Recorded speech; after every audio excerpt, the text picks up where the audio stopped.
प्यारे विद्यार्थियों, जैसा कि आपकी परीक्षा धीरे धीरे एकदम नज़दीक आती हुई, अब आपने ज़्यादातर कोर्स समाप्त आपका हो गया होगा और दोहराना किस तरीके से, इस पर विशेष ध्यान रखना है। 12th क्लास में 5 ऐसे टॉपिक हैं जिनको आप बहुत अच्छे से तैयार करिएगा, जैसे determinant and matrix, 3D geometry, differential equation, definite integral. ये सब चैप्टर इतने ज़्यादा आपको मजबूती से तैयार करना है, जैसे मैट्रिक्स, डिटरमिनेंट, और उसके अलावा जो है 3D geometry, differential equation, definite integral, application of integral. ये सब चैप्टर्स आपको मजबूती से तैयार करना है। और प्रोबेबिलिटी यानी प्रायिकता, अगर ये चैप्टर अच्छे से तैयार किए तो 40 से 50 नंबर के क्वेश्चन इससे आपको मिल जाएंगे। और तैयारी करते वक्त कभी भी आप टेंशन कोई मत लीजिएगा, हमेशा तनाव से मुक्त जब रहेंगे तो आपका प्रश्न पत्र बहुत मजबूती से आप सॉल्व कर पाएंगे। सबसे बड़ी चीज यही बाधा आपको दूर करनी है कि आप पर कोई भी तनाव ना हो, क्योंकि परीक्षा इतना टफ नहीं। अगर आप एनसीईआरटी के भी क्वेश्चन हल कर लेते हैं तो भी आप अच्छे से पेपर कर लेंगे। उसी क्रम में आज मैं 3D ज्योमेट्री का जो एनसीईआरटी के क्वेश्चंस हैं, एक्सरसाइज के और उसके एग्जाम्पल्स, उसको सॉल्व कराने के लिए आया हूं कि किस तरीके से कम समय में आप कभी भी दोहरा सकते हैं। जब आपको समय मिले तो अगर ये वीडियो आप देख लेंगे तो आपको लगेगा कि अभी तुरंत हमने पढ़ा है। तो दूसरी चीज, एक चीज और भी ध्यान रखिएगा कि आपको पुराना जो क्वेश्चंस हैं वो कोशिश करिए अपने मन से उसको दोहराने की, किताबों से मुक्त होकर कि हम इस चैप्टर में क्या क्या पढ़ें, इस चैप्टर में आपको क्या क्या तैयार है, इन पर विशेष आपको ध्यान रखना।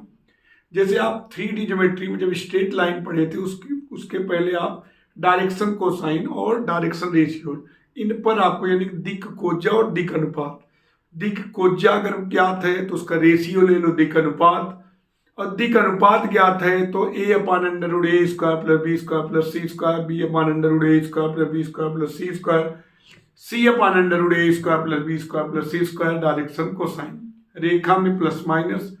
तो इस तरीके से आप लोग इसको कर सकते हो।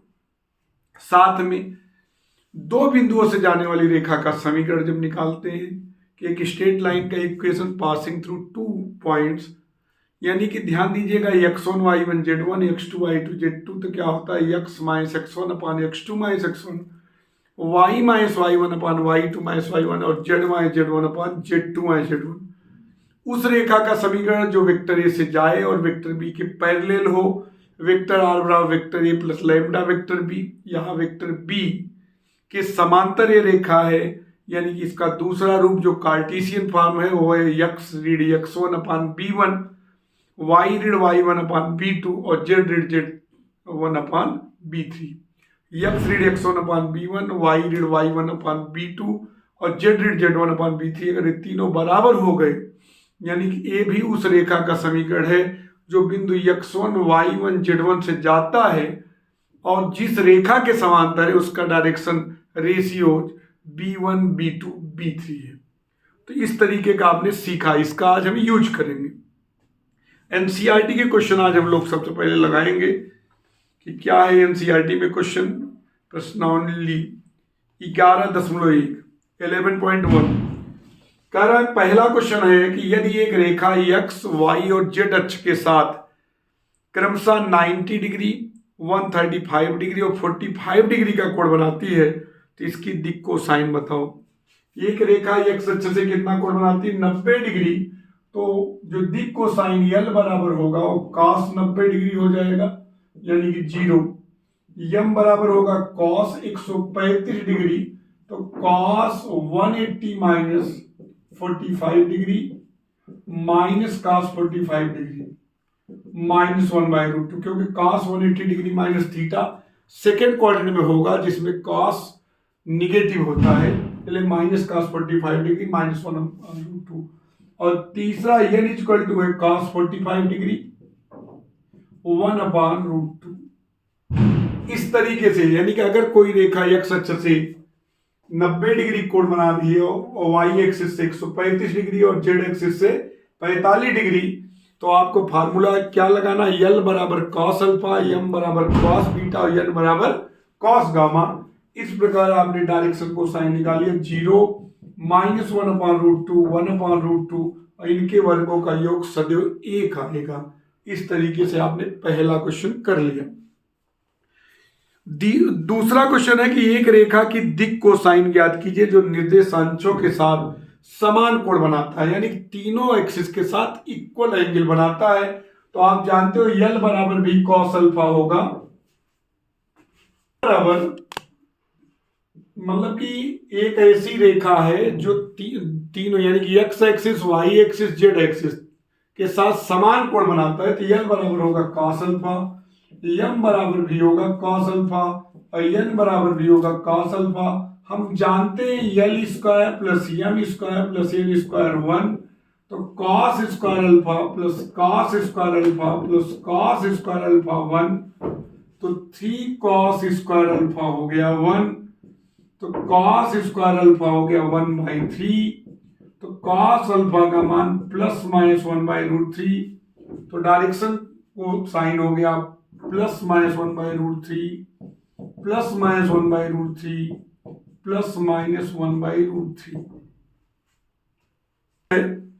यदि एक रेखा के दिक अनुपात -18, 12 और -4 है तो इनके दिक कोसाइन, मैंने एक दिन आपको बताया था एक पिछले वीडियो में, अगर ABC है डायरेक्शन रेशियो तो डायरेक्शन कोसाइन को निकालने के लिए A/√A² plus B² plus C², B/√A²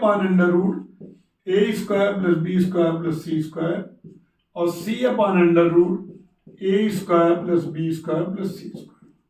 यहां ए का काम कौन कर रहा है, -18, तो -18/√-18 के स्क्वायर प्लस 12 के स्क्वायर प्लस -4 के स्क्वायर, ऐसे 12/-18 के स्क्वायर प्लस 12 के स्क्वायर -4 के स्क्वायर और यहाँ C का मान -4/√-18 के स्क्वायर प्लस 12 के स्क्वायर प्लस -4 के स्क्वायर। अभी हो जाएगा -18/, यहाँ देखिए 324 आ जाएगा, यहाँ 144, यहाँ 16, ऐसे इसमें भी 12/324 और प्लस 144 प्लस 16 -4/324 144 प्लस 16, यहां आएगा क्या -18/, अब इसको जोड़ेंगे तो 6 4 10 4 14, 1 1 2 4 6 2 8 और यहां आ जाएगा 3 1 4 484। ठीक, अब यहां देखिए क्या आएगा, 12/√484 -4/√484। अब 484 आया,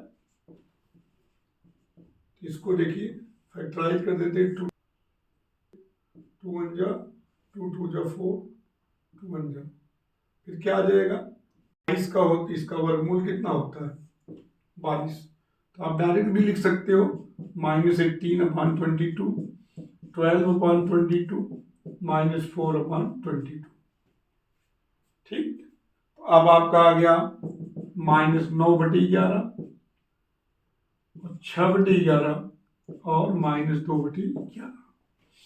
ध्यान दीजिएगा, जब इसका करेंगे तो आप सब जानते हो 18 को 30 24 144 और 16 484 हुआ, 484 का वर्गमूल क्या होगा 22, तो -18/22 12/22 और ऋण 4/22, तो ऋण 9/11 6/11 और ऋण 2/11। आपने ABC डायरेक्शन रेशियो दिया था, डायरेक्शन कोसाइन यानी कि दिक को आपने निकाल लिया। दर्शाइए कि बिंदु 2 3 4 और ऋण 1 ऋण 2 और 1 और 5 8 7 समरेख यानी कोलिनियर है। हर बच्चा ध्यान देगा, कि आपने इसको 3 बिंदु को कोलिनियर यानी कि संरेख सिद्ध करना है। तो आपने पढ़ा है कि जब डायरेक्शन रेशियो यानी कि जब पढ़ा रहे थे आपको दिक् अनुपात, उसमें बताए थे कि अगर दो रेखाएं समांतर हो तो A1/A2 equal to B1/B2 equal to C1/C2, और जब लंबवत है तो A1A2 plus B1B2 plus C1C2 बराबर 0। दिक् अनुपात जब सिखाए थे तो उस समय बताए थे कि अगर समांतर है तो A1/A2 equal to B1/B2 equal to C1/C2, और लंबवत है तो A1A2 plus B1B2 plus C1C2 बराबर 0। अगर हम इसको A मान लें और इसको B मान लें और इसको C, मेरी बात ध्यान दीजिए, अगर किसी रेखा पर दो बिंदु पता होता है तो डायरेक्शन रेशियो जो निकलता है वो x2 - x1, y2 - y1, z2 - z1। तो आप ये बताइए AB का दिक् अनुपात, AB का दिक् अनुपात क्या होगा? डायरेक्शन रेशियो ऑफ AB क्या होगा बोलो? -1 -2 -2 -3 और 1 -4, क्या आएगा बोलो? -3 -5 और -3। AB का देखो, ऋण 1 ऋण 2 ऋण 2 ऋण 3 और 1 ऋण 4, तो ऋण 3 ऋण 5 और ऋण 3, ये आया डायरेक्शन रेशियो ऑफ AB। दिक् अनुपात किसका निकला? AB का। अब AC का निकालते हैं दिक् अनुपात। AC में देखो 5 ऋण 2 और 8 ऋण 3 और 7 ऋण 4, क्या आया? 3 5 और 3। अब इनका रेशियो देखिए, -3/3 ऋण 1 आया, ऋण 5/5 ऋण 1 आया और ऋण 3/3 ऋण 1 आया, यानी कि ये प्रोपोर्शनल है। यानी कुल मिलाकर A1/A2 is equal to B1/B2 is equal to C1/C2। अगर ये कंडीशन आ रही है A1/A2 is equal to B1/B2 is equal to C1/C2, इससे पता चलता है कि AB जो है AC के पैरेलल है। अब यहां देखिए AB AC के पैरेलल है और A उभयनिष्ठ है, A कॉमन है, तो जाहिर सी बात है एक ही रेखा के अनुदिश होंगे। भाई AB AC के पैरेलल है तो एक ही बिंदु से निकलेगा। अगर पैरेलल है तो पैरेलल होने पर B तो C पर आ जाएगा ना, तो जाहिर सी बात है जब B C पर आ जाएगा तीनों क्या हो जाएंगे? कोलिनियर, यानी कि एक ही रेखा पर स्थित होंगे। तो मेरी बात ध्यान समझिएगा, जब कभी भी एक पॉइंट कॉमन हो जाए, अगर वो पैरेलल है तो समझ लो कोलिनियर का केस है, यानी संरेख का। यहां लिखोगे AB AC के समांतर है, क्योंकि A उभयनिष्ठ है, अतः स्पष्ट है कि A, B, C संरेख होंगे। तो इस पर क्वेश्चन बहुत बनता है, ध्यान रखिएगा। AB का निकाल लीजिए दिक् अनुपात, AC का दिक् अनुपात, और वो समानुपाती हो जाए तो समझ लो AB AC के समांतर होगा। यहाँ A उभयनिष्ठ है, अतः ABC क्या होगा? संरेख होगा। कि एक त्रिभुज के भुजाओं के दिक् कोसाइन ज्ञात कीजिए।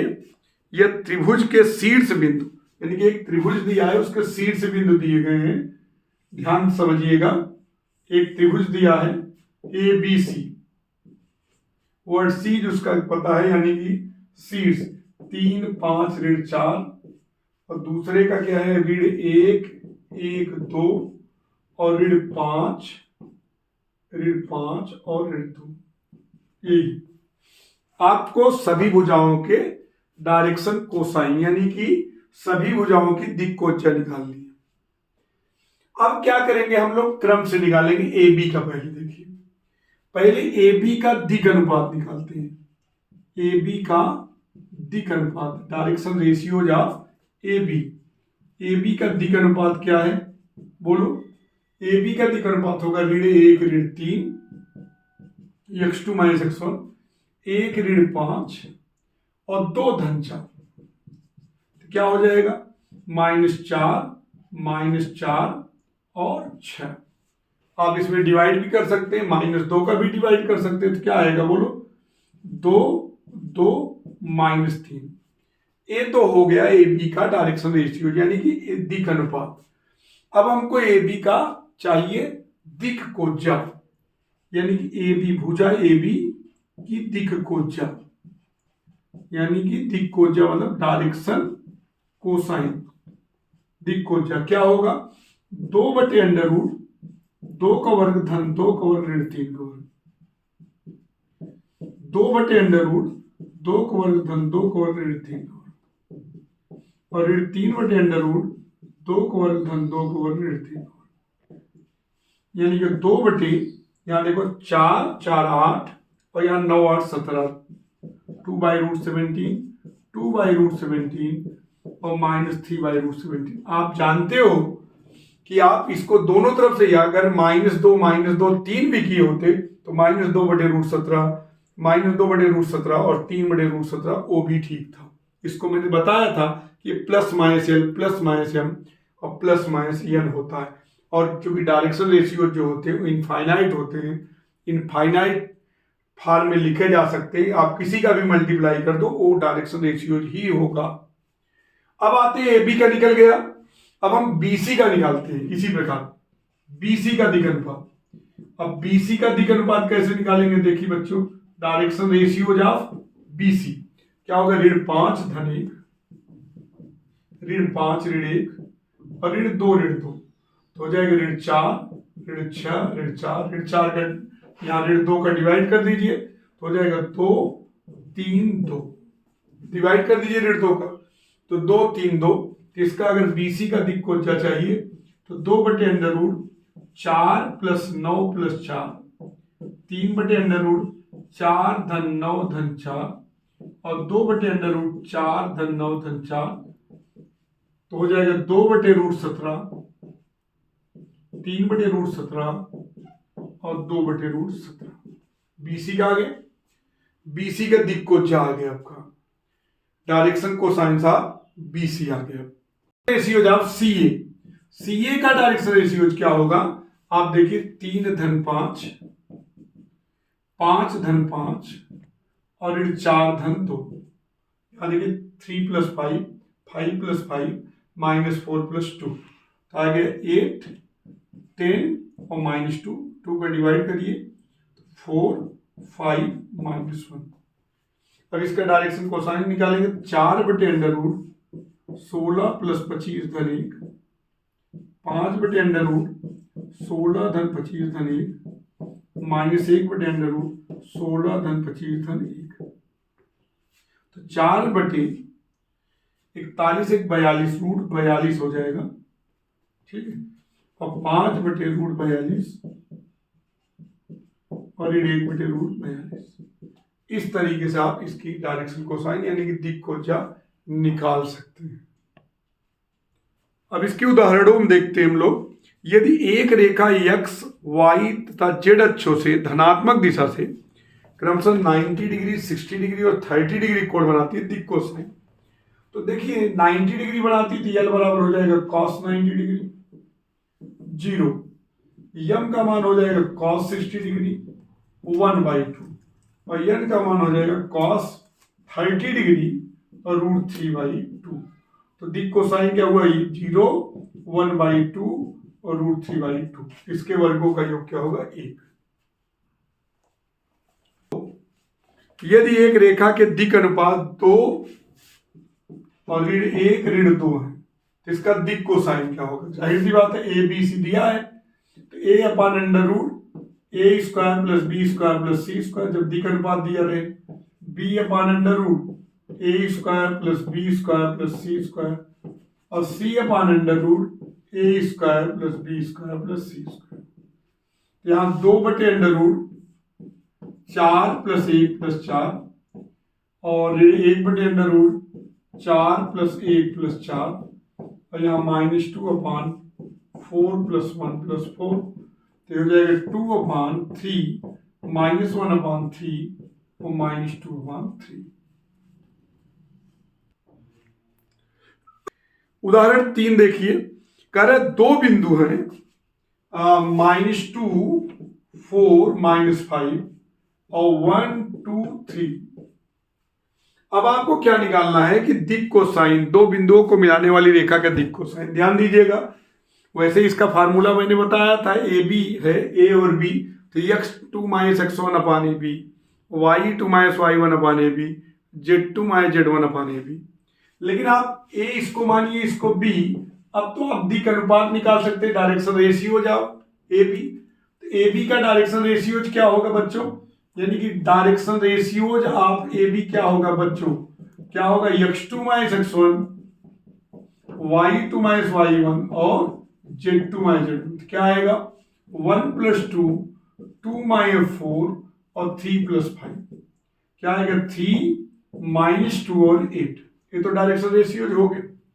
अब हम क्या करेंगे, डायरेक्शन कोसाइन निकालना है, तो हम लोग क्या करेंगे, दिक् कोजा के लिए 3/√9 + 4 + 64 -2/√9 + 4 + 64 और यहाँ 8/9 + 4 + 64। तो यहाँ क्या आएगा 3/√77, क्यों, -2√77 और 8/√77। ये हो गया दिक् कोजा, दिक् कोसाइन। x, y और z अक्षों की दिक् कोसाइन। दिक् कोसाइन क्या होता है, x अक्ष, y अक्ष, z अक्ष से बनाए गए कोण का कॉस। तो x अक्ष से कितना कोण बनाएगा 0 डिग्री। x एक्सिस जो है y एक्सिस से कितना बनाएगा 90 डिग्री और z एक्सिस से भी 90 डिग्री, तीनों परस्पर लंबवत होते हैं। तो x एक्सिस कितना कोण बनाएगा 0 डिग्री, 90 डिग्री और 90 डिग्री, क्योंकि x एक्सिस से कितना कोण बनाता है, देखिए जैसे ये x है, देखिए इस तरीके से OX, OY और OZ। तो x एक्सिस से कितना बनाएगा 0 डिग्री, y एक्सिस से 90 डिग्री, z एक्सिस से 90। तो दिक् कोसाइन क्या हुआ cos 0 डिग्री, cos 90 डिग्री और cos 90 डिग्री। तो 1 0 0। x एक्सिस का डायरेक्शन कोसाइन और डायरेक्शन रेशियो दोनों आप इसको कर सकते हो 1 0 0। दिक् अनुपात भी इसका रेशियो लेंगे तो वही 1 0 0 और दिक् कोजा 1 0 0, इसके वर्गों का योग एक x एक्सिस का है। y एक्सिस का अगर निकालना है तो y एक्सिस x एक्सिस से कितना बनाएगा 90 डिग्री, अपने से 0 डिग्री और z एक्सिस से भी 90 डिग्री। तो दिक् कोसाइन क्या होगा cos 90 डिग्री, cos 0 डिग्री और cos 90 डिग्री, तो हो जाएगा 0 1 0। तो यानी कि y एक्सिस का है, ये x एक्सिस के लिए है, इसको याद रख के रहिएगा, आगे काम भी देता है। ये y एक्सिस के लिए है, ये जो है x एक्सिस कितना बना, इसका दिक् कोसाइन क्या होगा 1 0 0, y एक्सिस का 0 1 0 और z एक्सिस का बच्चों, z एक्सिस x एक्सिस से कितना बनाता है 90, y एक्सिस से भी 90 और अपने से 0। तो क्या बनाएगा cos 90 डिग्री, cos 90 डिग्री और cos 0 डिग्री। तो इसका दिक् कोसाइन हुआ 0 0 1। तो z एक्सिस का डायरेक्शन रेशियो या डायरेक्शन कोसाइन 0 0 1, y एक्सिस का 0 1 0 और x एक्सिस का 1 0 0।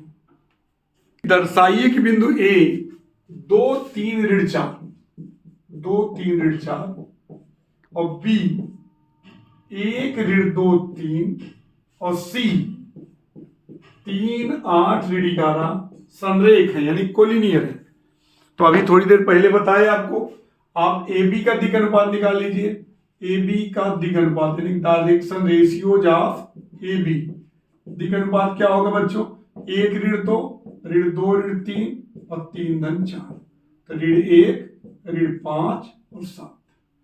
और AC का क्या होगा दिक् अनुपात, AC का दिक् अनुपात, AC का दिक् अनुपात होगा क्या होगा 3 ऋण 2 8 ऋण 3 और ऋण 11 धन 4, क्या हो जाएगा 1 5 और ऋण 7। अब देखिए ऋण 1/1 ऋण 5/5 और 7/7, यानी कि A1/A2 = B1/B2 = C1/C2। इससे क्या पता चलता है कि AB जो है AC के पैरेलल है, क्योंकि ये कॉमन है, अतः हम कह सकते हैं, हम कहेंगे क्या कि ABC क्या है कोलिनियर है, यानी कि ABC संरेख है।